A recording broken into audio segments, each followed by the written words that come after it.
गुरु प्यारी सात संगत जी, राधा स्वामी जी, एक बार फिर हम आपके लिए आज के सवाल जवाब का प्रोग्राम जो हुआ व्यास में उसका विवरण लेके आए हैं। आज जो सबसे पहले सवाल किया गया वो था, बाबा जी समय और कर्म इन दोनों में क्या अंतर है। बाबा जी ने कहा, बेटा समय और कर्म दोनों अलग अलग हैं। समय को तो हम बदल नहीं सकते, पर हम अपनी करनी पर आगे से ध्यान तो रख सकते हैं। हम अपने कर्मों को तो बदल सकते हैं। अगले सवाल, बाबा जी मैंने 1 साल पहले नामदान लिया था, तो कभी कभी आपका स्वरूप आता है, कभी कभी महाराज जी का भी आ जाता था, लेकिन अब 4-5 महीनों से कुछ भी नहीं हो रहा। बाबा जी कहते हैं, अगर मालिक ने आपके ऊपर बख्शिश की है ना, तो आप परखों में ना पड़े। बेटा परख मन से की जाती है, और जब हम परखों में पड़ेंगे तो हमारा ध्यान नीचे गिरता जाता है। इसलिए आप परखों में ना पड़े, अपनी करनी पर ध्यान दें। फिर किसी ने कहा, पापा जी कभी अपने से दूर मत करना और अपने लायक जरूर बनाना। बाबा जी कहते, बेटा सोच तो अच्छी है, पर इसे हमें करने में लाना है, लफ्जों में बयान नहीं करना। फिर किसी ने कहा, बाबा जी आप हमेशा साथ रहते हो, लेकिन कभी कभी लगता है कि आप बहुत दूर हो।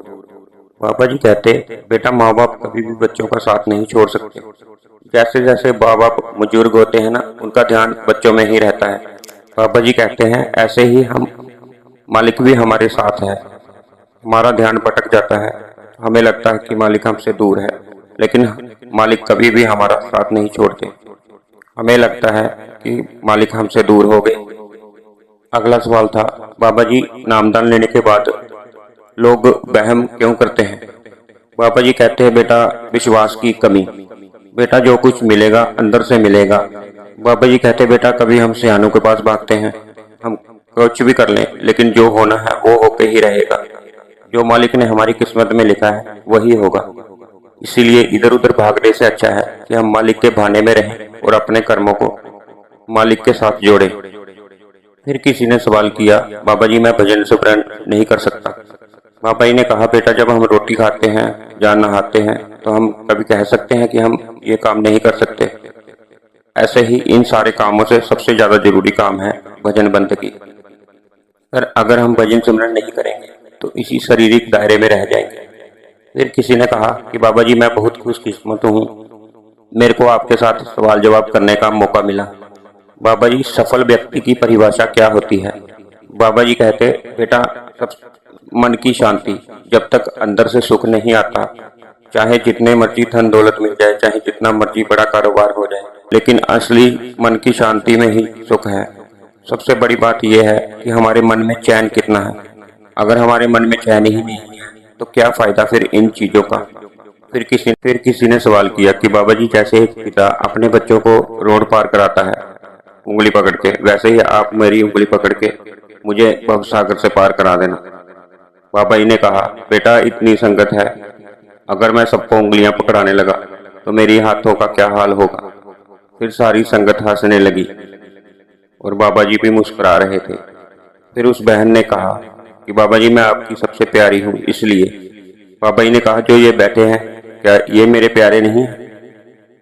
सभी सभी सोचते हैं कि मैं उनका बाबा जी का सबसे प्यारा हूँ। फिर बाबा जी कहते, जब माँ बाप बुजुर्ग हो जाते हैं ना, उनका ध्यान बच्चों में रह जाता है और बच्चों का ध्यान दुनिया में रह जाता है। मालिक तो हमेशा हमारे अंग संग है। फिर किसी ने कहा, बाबा जी मन में बहुत ही ज्यादा घबराहट होती है। बाबा जी कहते, बेटा मन हमारा अलग अलग विचारधारा रखता है। कभी कुछ ख्याल मन में आगे आ जाते हैं, कभी कुछ आ जाते हैं। बाबा जी कहते, बेटा हमें तो हुक्म में रहना है, अगर हुक्म में रहेंगे तो फिर कैसी घबराहट होगी। फिर उन्होंने कहा, पापा जी मुझे इम्तिहान में पास करना। बाबा जी कहते, बेटा मेरे सामने इम्तिहान का नाम नहीं लेना, मैं तो खुद इम्तिहान में बड़ी मुश्किल से पास हुआ हूँ। फिर सारी संगत हंसने लग गई। फिर किसी बच्ची ने सवाल किया कि बाबा जी मुझे गुस्सा बहुत आता है। बाबा जी कहते, जिन्नी निक्की उन्नी तिखी। फिर उसके बाद बेटी ने कहा कि बाबा जी मुझे बहुत गुस्सा दिलाते हैं। तो बाबा जी ने कहा, अच्छा तो वो गुस्सा दिलाते हैं तो गलती उनकी है। फिर बाबा जी भी हंसने लगे और संगत भी हंस रही। फिर बाबा जी ने उनको कहा कि बेटा संभल के चलें और हर बात पे गुस्सा नहीं करना चाहिए। फिर किसी ने सवाल किया कि बाबा जी, जब हम किसी के घर जाते हैं सत्संगी के और उनके घर में कुछ खाते हैं तो क्या हमारे पे कर्म चढ़ते हैं? बाबा जी कहते, बेटा हम दुनिया में रहते हैं, दुनिया में रीति रिवाज बने हुए हैं, एक दूसरे के घर जाके कभी कभी खाना भी पड़ता है। हमें ये सब सोचना नहीं चाहिए। अगर हमने उनके घर में कुछ खाया है तो आप भी उनको अपने घर में बुला के कभी कुछ दावत दे दीजिए, खिला दीजिए। बाबा जी कहते, ये भी एक किस्म की ईगो ही है कि हम सोचते हैं कि उन्होंने हमें खिलाया है तो हमारा पे बोझ चढ़ जाएगा। हमें जो कुछ भी करना है वो मालिक की हुक्म समझ के करना है। फिर किसी ने कहा कि बाबा जी, भजन सिमरन की रक्षा कैसे करें? बाबा जी कहते, बेटा जैसी हमारी संगत होगी वैसे ही हमारे मन पे प्रभाव पड़ेंगे। हमें अच्छी संगत करनी है और हमें ज्यादा गपशप में ध्यान नहीं देना। अगर हम ज्यादा गपशप मारेंगे तो हमारा ध्यान नीचे की इंद्रियों की तरफ खींचेगा और परमार्थी लोगों के साथ अगर बैठेंगे, उनके साथ मालिक की बात होगी तो मालिक की तरफ ध्यान जाएगा। हमारा मन है ना, वो प्रभाव का बड़ी जल्दी असर लेता है, इसलिए हमें अच्छी संगत करनी है। फिर किसी ने कहा कि बाबा जी, रूहानियत की दौलत जरूरी है, फिर भी लोग पैसों के पीछे क्यों भागते हैं? बाबा जी कहते, बेटा इनको गलत फहमी है। बाबा जी कहते, बेटा असली तो मन की शांति है, पर हम सोचते हैं कि सुख इसमें है। फिर वो भाई कहते कि बाबा जी कपूरथला आना। बाबा जी कहते, कपूरथला तो बहुत पास ही है, किसी और शहर में ना जाओ। फिर बाबा जी भी हंसने लग गए। फिर आगे से भाई कहता कि बाबा जी कपूरथला आप कभी नहीं आए। फिर बाबा जी कहते, कोई नहीं। फिर एक बहन ने कहा कि बाबा जी कोई ऐसा लफ्ज बताओ जिसे मैं हमेशा याद रखूं। बाबा जी थोड़े से मुस्कुराए। फिर बाबा जी ने कहा कि सत्संग करने में अभी कोई कसर रहेगी? फिर किसी ने कहा कि बाबा जी इंटरकास्ट मैरिज करनी चाहिए। बाबा जी ने फिर इंटरकास्ट के बारे में समझाया। बाबा जी कहते, पुराने जमाने में चंद लोग थे, उनको अलग दर्जा दे दिया गया और अब वहां पे फिर काम के हिसाब से दर्जे दिए गए थे, उसी हिसाब से जात पात बनी थी।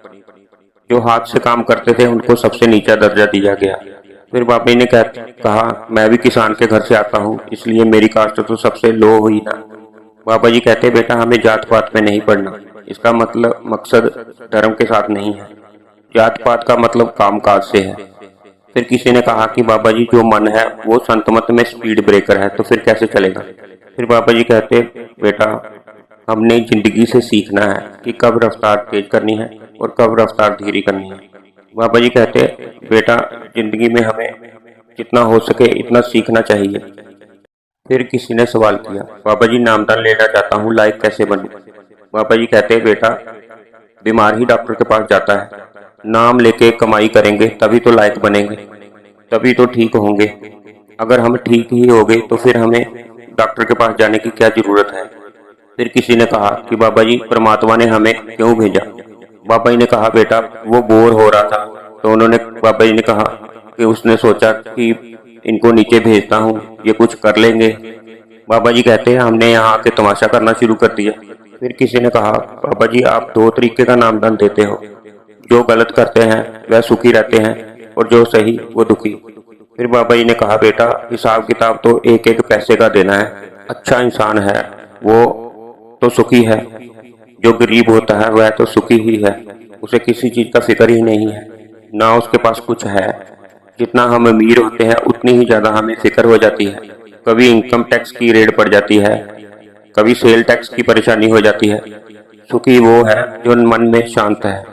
फिर किसी ने कहा, बाबा जी आप जानी जान हो, मेरी एक इच्छा है, क्या पूरी कर दोगे? बाबा जी ने कहा, बेटा अगर मैं सबकी इच्छा पूरी करने लगा ना तो यहाँ पे तो तबाही मच जाएगी। बाबा जी कहते, बेटा हमें तो मालिक के हुक्म में रहना है। संत महात्मा कोई हमारी इच्छाएं पूरी करने नहीं आते, वह हमें मालिक के रास्ते से जोड़ने के लिए आते हैं, मालिक के साथ जोड़ने के लिए आते हैं। फिर किसी ने सवाल किया कि बाबा जी शब्द सुन के मेरा मन डोल जाता है, बाबा जी पढ़ाई के समय भी मेरा मन डोल जाता है। फिर बाबा जी कहते हैं, मन कौन सी साइड डोलता है तेरा? मन करता है मिठे चोला नू। जब बाबा जी ने इतनी बात कही तो सारी संगत हंसने लग पड़ी। फिर एक बहन ने कहा कि बाबा जी एक चीज बता दो जिससे हम पार हो जाएं। बाबा जी कहते, कौन सी एक चीज? वो मैं खुद बड़ी दिन से ढूंढ रहा हूँ, जब मिल जाएगी तो आपको जरूर दे दूंगा। फिर बाबा जी कहते एक चीज शब्द है, ना उससे कुछ आगे है ना उससे कुछ पीछे। फिर वो बहन कहती कि बाबा जी मैंने आपसे एक दो बातें करनी है। बाबा जी कहते बीवियों की बातें तो कभी खत्म ही नहीं होती बेटा, इसलिए तो आपको हस्बैंड हस्बैंड दिए गए हैं। जाओ जाके उनका सर खाओ, जो बातें करनी है उन्हीं से करो, सिर खाना है उनका ही खाओ।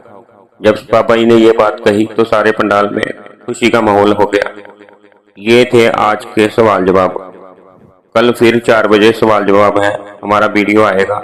आप इस चैनल को सब्सक्राइब कर लें और बेल आइकन को भी जरूर क्लिक कर दें। राधा स्वामी जी।